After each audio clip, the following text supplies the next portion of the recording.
how to use ASOS discount code, students and first order. If you want to use an ASOS discount code for students or first order, you want to do is open up your ASOS app onto your device. After which, you just want to make sure to go to the home page and start adding product to your bag. So all you need is just start looking for the product that you actually want. I'm just gonna go ahead and simply select this, after which I'm gonna add the item to my bag. Once I've added the product to my bag, I'm gonna head to the checkout page or just tap open the view bag section. Here it is, you have these checkout filled. This is the amount that you have to pay for it. You could tap open the checkout section at the bottom, and once you do this, you could type in or paste your code exactly as provided.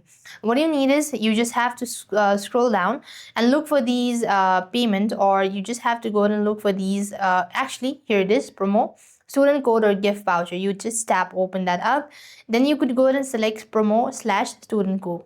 There you want to go ahead and type in the student code. Make sure it is as it is, and once you type in or paste your code exactly as provided, you could simply tap apply codes and ensure the discount is reflected in your new total before completing the purchase. And this way you're supposed to use a ASOS discount coupon or code on the first order. With that being said, we've successfully completed our steps. Thank you for watching. See you in the next video.